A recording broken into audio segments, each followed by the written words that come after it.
여러분, 오늘이 무슨 날입니까? 6.25 한국 전쟁이 있었던 날이죠. 오늘이 73주년입니다. 상당한 오랜 시간이 지났는데요. 제가 얼마 전에 기독교 백화점, 시내 기독교 백화점에 갔는데 그 옆에 보면 저희 노예 소속인 그 소망교회가 있습니다. 잠깐 그 소망교회 이렇게 들렸는데 그 마당에 게시판에 하나의 사진이 걸려 있더라고요. 혹시 뭐 보신 분도 계실 텐데 한번 사진 보여주시면, 뭐 흑백 사진이라 잘 보이진 않습니다. 근데 이 사진이 어떤 사진이냐면 그 6.25 당시 우리 포항 그 전쟁에서 포항했던 모든 시내 건물들이 다 무너졌는데 저 끝에 보면 딱 하나 건물이 남아 있어요. 저 건물이 바로 교회입니다. 지금의 포항 소망교회, 이전에는 이제 포항 북부교회였죠. 그래서 저 교회 하나만 딱 남고 모든 게 다 무너졌다는 거예요. 그래서 당시에 뉴욕 타임즈의 표지에도 나올 정도로 아주 유명한 그런 사진이더라고요. 근데 저 사진을 보면서 느끼는 것은 당시의 전쟁의 피해, 이 규모라는 것이 정말 가히 상상을 초월했다 하는 생각을 합니다. 남아있는 건물이 하나도 없어요. 오직 교회 건물 하나 딱 남아 있었습니다. 근데 무엇보다 6.25 한국전쟁이 우리를 가슴 아프게 하는 이유는 같은 피, 또 같은 민족 안에서의 전쟁이라는 것이 더욱 우리의 마음을 아프게 합니다. 우리 중에는 전쟁을 경험한 분들이 계시죠. 그때 아픔이 아직도 있을 겁니다. 무려 73년이라는 세월이 지났지만 여전히 그 상처와 여훈이 남아 있습니다. 1000만이 넘는 이산 가족이 생겼고 남북은 휴전 상태이고 여전히 북한은 전쟁의 도발과 준비를 일삼고 있습니다.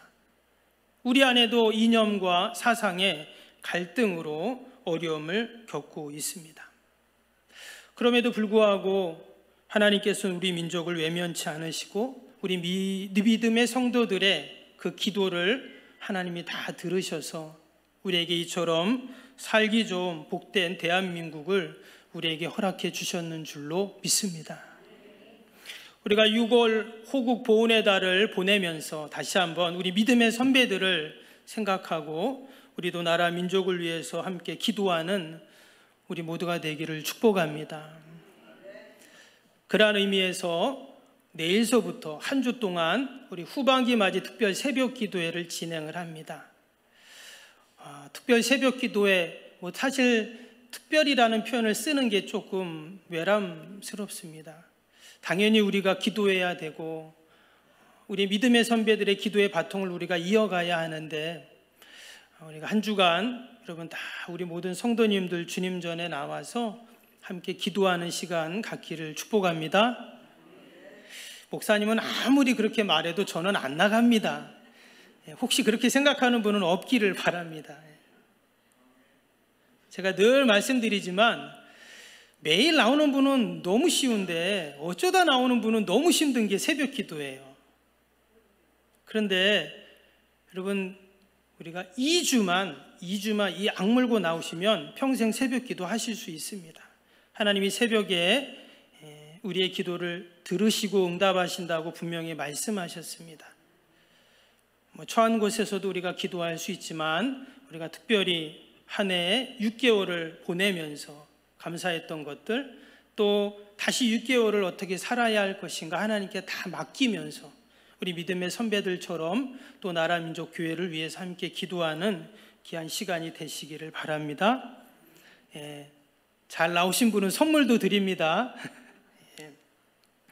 오늘 본문은 우리가 잘 아는 내용이도 출애굽한 이스라엘 백성들이 홍해를 건너고 이제 그들이 시내산을 앞에 두고 지금 수르 광야라는 것을 지금 지나고 있습니다. 홍해를 건너게 하신 그 하나님을 생각할 때 너무나 감격스러웠어요. 그래서 그들이 하나님을 찬양하는 내용이 오늘 읽었던 본문 바로 앞에 나옵니다. 그래서 그것을 소위 모세의 노래 또는 모세의 누이였던 미리암의 노래가 이제 앞부분에 쭉 나오게 되죠. 그리고 나서 오늘 말씀에 보니까 그들이 홍해를 건너고 3일을 그렇게 광야를 걷게 됩니다. 그런데 광야를 걸었는데 22절에 뭐라고 했습니까? 마실 물을 얻지 못했다, 이런 말씀이 나왔어요.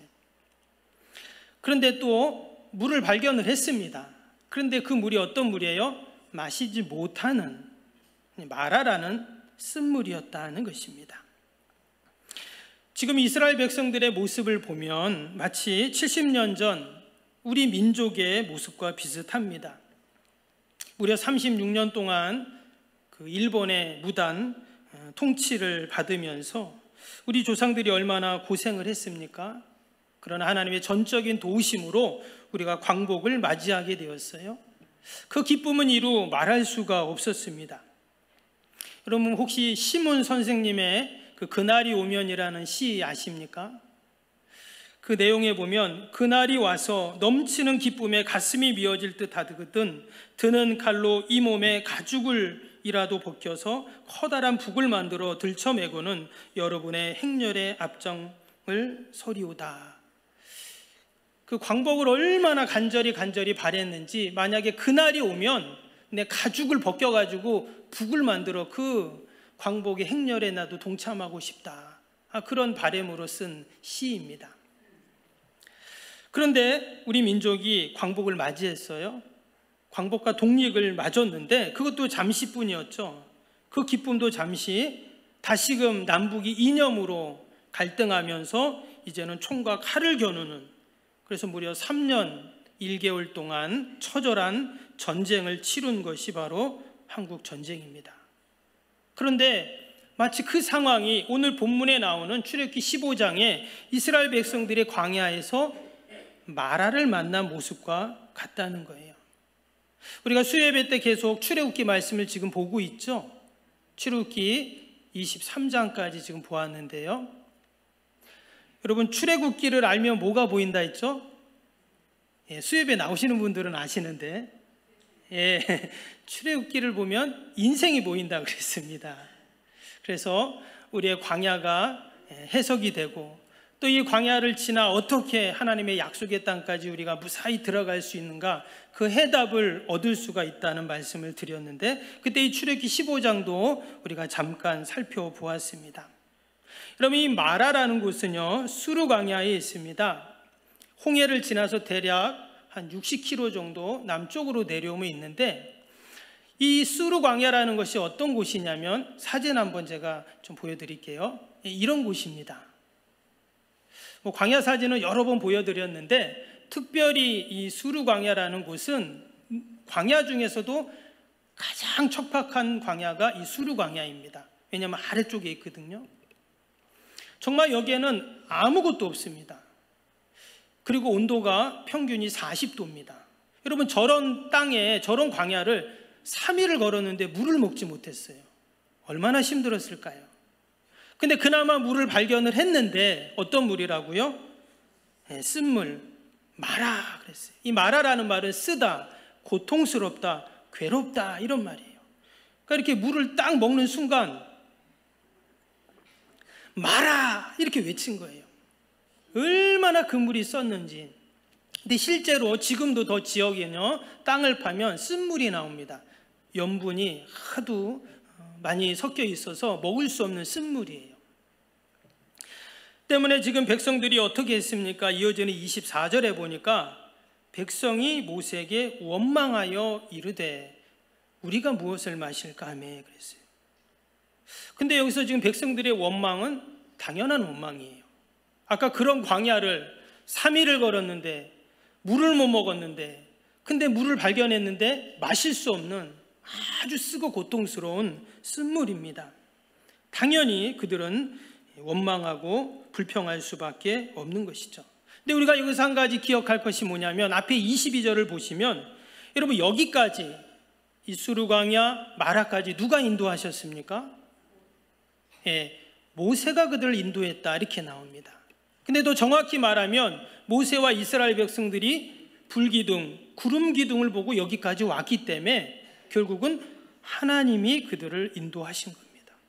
그럼 왜 하나님은 이스라엘 백성들이 원망하고 불평할 수밖에 없는 이 마라로 그들을 인도하셨을까 하는 거예요.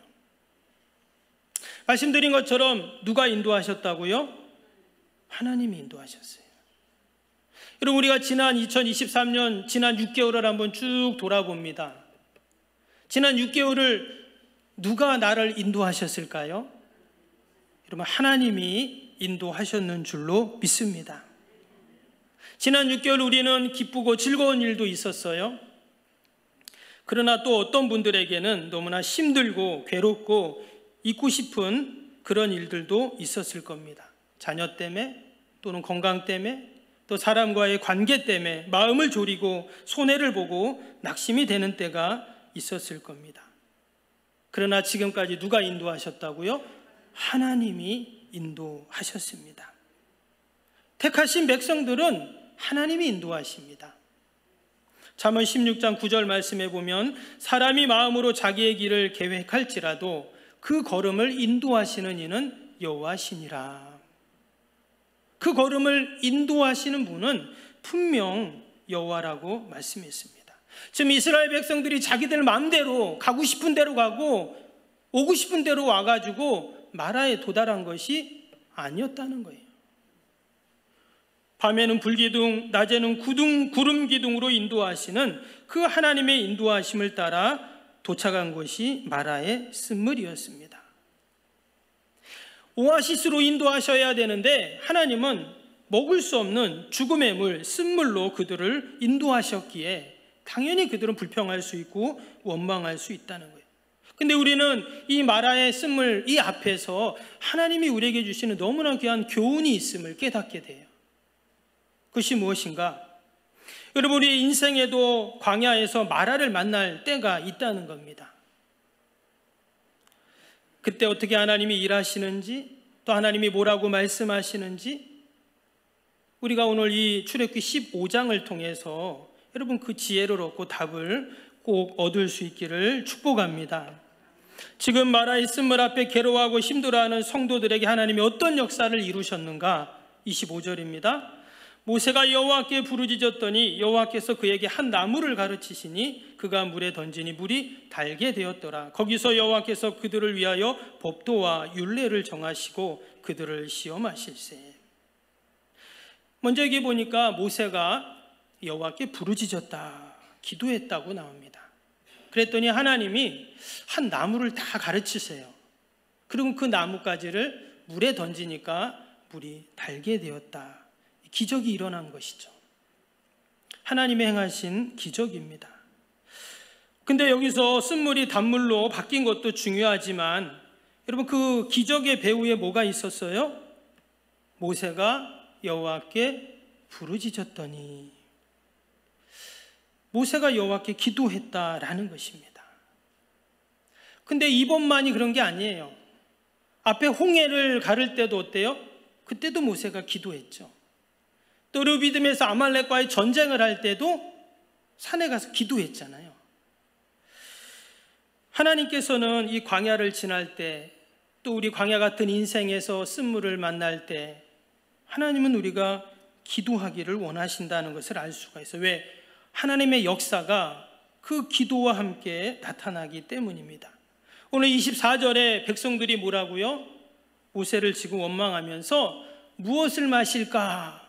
이거 어떻게 하지? 이럴 때는 아무 일도 일어나지 않았어요.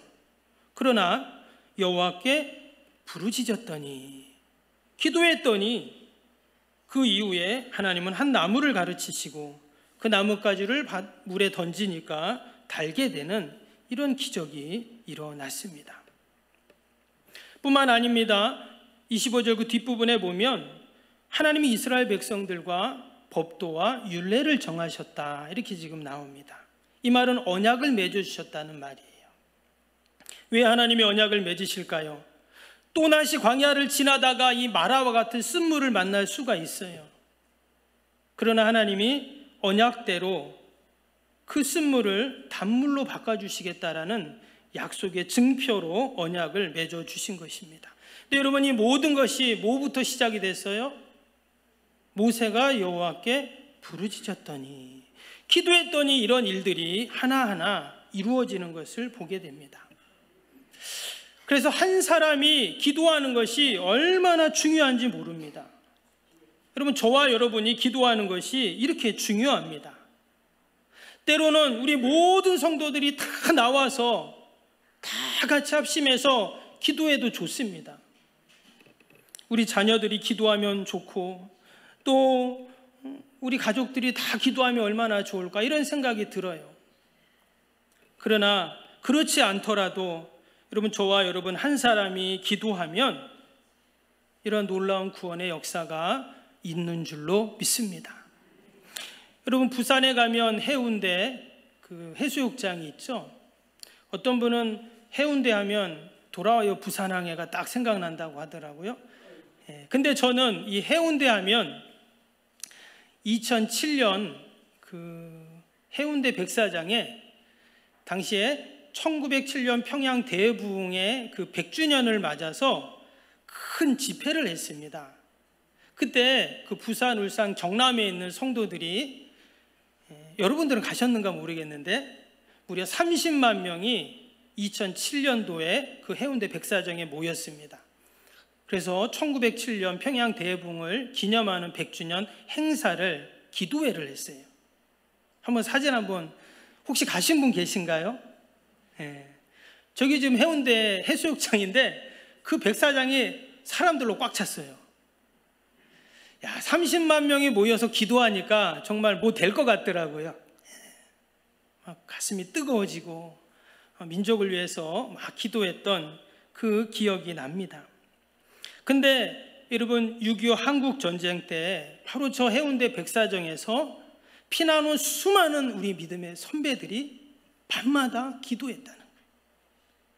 여러분 다 아시지만 중공군이 내려와가지고 여러분 낙동강까지 그들이 쳐들어왔잖아요. 만약에 낙동강 전선이 무너졌으면 어떻게 됐을까요? 우린 이 자리에 없는 거죠. 아마 공산주의가 되었을 것입니다. 그래서 당시 미국과 유엔에서 만약에 낙동강 전선이 무너지면 그러면 한 30만 명 정도 이 남한에 있는 사람들을 저기 남태평양의 서사모아 그 섬으로 데리고 가서 임시정부를 만들려고 했다고 합니다.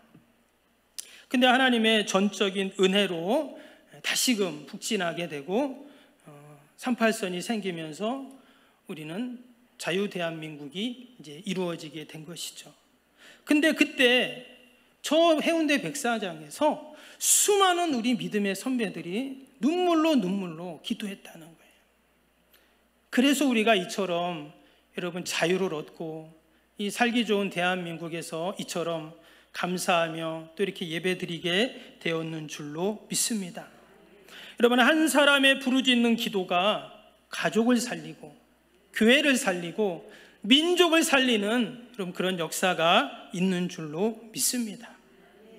그 마라의 순물 앞에서 모든 백성들은 원망하고 불평했지만 모세는 그 불평의 자리, 원망의 자리를 기도의 자리로 바꾸었습니다.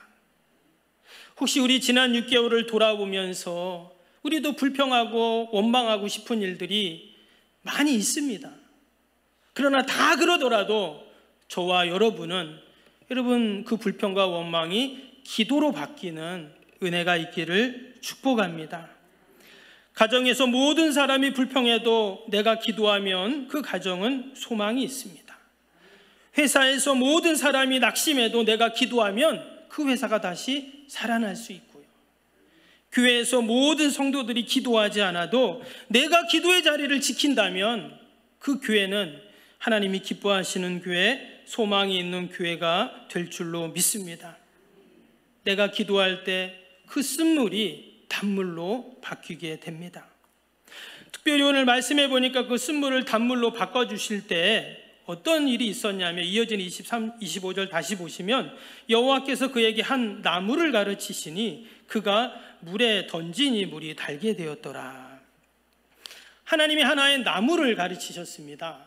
그리고는 모세가 그 나무를 물에 던졌다는 거예요. 근데 어떻게 그 염분이 많은 쓴 물이 단물로 바뀌었냐? 사실 이건 상식적으로, 과학적으로 도무지 이해가 안 되는 그러한 말이죠. 그런데 여기에는 하나님의 특별한 섭리가 있습니다. 여러분, 온 우주 만물 천지를 말씀 한마디로 우리 주님은 창조하셨잖아요. 그런데 여기에 보니까 왜 이처럼 쓴물에다 나뭇가지를 던졌는데 단물이 되게 하셨는가? 여러분, 여기서 이 나무가 과연 뭐를 의미할까요? 사실 그냥 나무입니다. 그 나무 가지일 뿐이에요. 그런데 이제 학자들은 이 나무가 도대체 뭔가, 학자들은 뭔가를 연구해야 되잖아요. 그래서 그 나무가 예수님의 십자가를 상징한다, 이렇게 또 해석을 합니다. 그래서 예수님의 십자가는 불평할 수밖에 없는 우리 인생의 쓴물, 고통을 주는 쓴물을 달게 하는 나무다. 해석이 좋죠. 예. 그런데 그런 학자들의 해석이나 이해를 뛰어넘어서 지금 쓴물이 단물로 되는 과정 가운데 그냥 나무 막대기를 던지니까 쓴물이 단물이 됐다는 거예요. 여러분, 우리 인생에 어떻게 쓴물이 단물이 될 수 있습니까? 우리도 어디서 나뭇가지 하나 찾아와가지고 그거 던져야 될까요? 여러분, 우리가 붙잡아야 할 나무는 오직 주님의 십자가 뿐인 줄로 믿습니다. 모세는 광야에서 끝날 인생이었습니다. 애굽에서 도망쳐 나와서 그냥 늙은 노인으로 양치면서 살다 끝날 인생이었지만 하나님을 만나 그의 인생이 단물 인생으로 바뀌었죠. 삭개오도 친구도 없고 사람들에게 늘 손가락질 받는 죄인의 모습이었지만 그는 예수님을 만나 아브라함의 자손이 되고 예수님과 영원한 친구가 되었습니다. 요한복음 4장의 사마리아 수가성 운물가 여인도 마찬가지. 예수님을 만나 남편이 5번이나 바뀌는 기구한 인생이었지만 그의 인생이 쓴물 인생에서 단물 인생으로 바뀌게 되었습니다.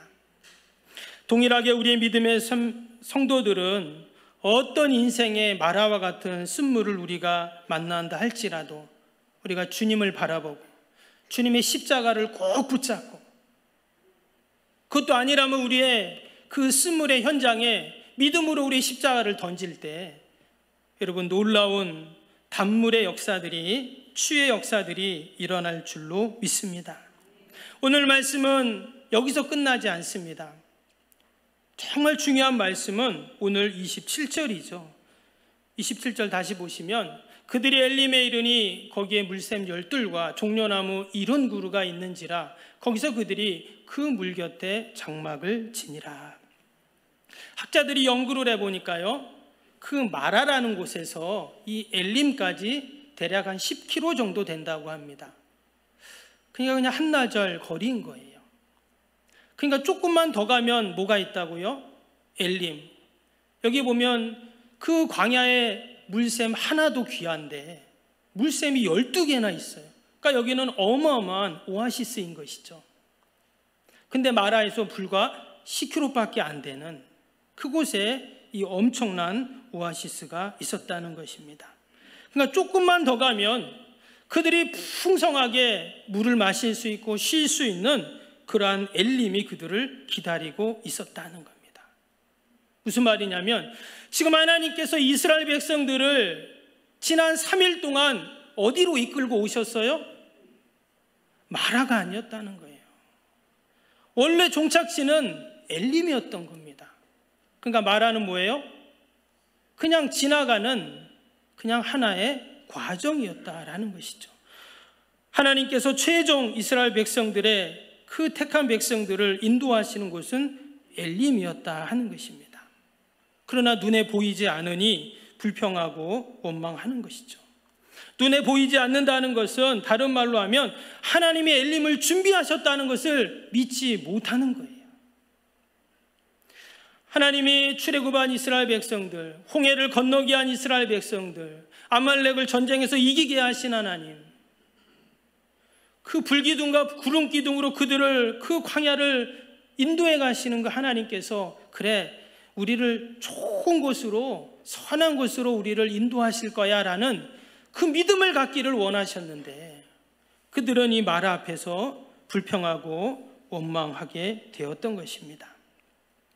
그래도 하나님은 그들을 외면치 않으시고 마치 엄마가 불평하는 아이들을 꼭 끌어안고 그들에게 가장 좋은 것을 주었던 것처럼 이스라엘 백성들을 다 데리고 그 200만 명이나 되는 그 많은 백성들을 다 끌어안고 어디로요? 엘림으로 그들을 다 인도해 오셨습니다. 아마 그들은 낙심하고 불평하고 원망했던 그 모습을 생각하면서 하나님께 죄송했을 겁니다. 그러나 이미 그들은 엘림에서 평안하고 풍성함을 누리고 있습니다. 이전에 고통스럽고 그 마라와 같은 상황은 이제 다 지나갔어요. 그리고는 이 엘림에서 그들이 장막을 쳤다, 편안히 쉬었다라는 그런 이야기를 지금 하고 있습니다. 우리도 광야를 지나면서 때때로 그럴 때가 있습니다. 마라를 만나 원망하고 불평하고 우리도 낙심할 때가 있어요. 왜 하나님 우리를 여기까지, 왜 이곳으로 우리를 인도하셨습니까? 이게 뭡니까? 우리도 그럴 때가 있어요. 그러나 하나님이 우리에게 주시는 것은 희망찬 미래를 준비하시고 또한 엘림의 풍성한 오아시스로 우리를 인도해 가고 계신 줄로 믿습니다. 그래서 우리는 광야를 지나는 동안 하나님이 우리와 맺은 언약들을 생각하면서 또 하나님은 언제나 좋은 것, 변함없는 엘림으로 우리를 인도하신다는 그 믿음을 갖고 우리가 이 광야를 지나야 할 줄로 믿습니다. 때가 되면 하나님은 반드시 약속하신 엘림으로 우리를 인도하십니다.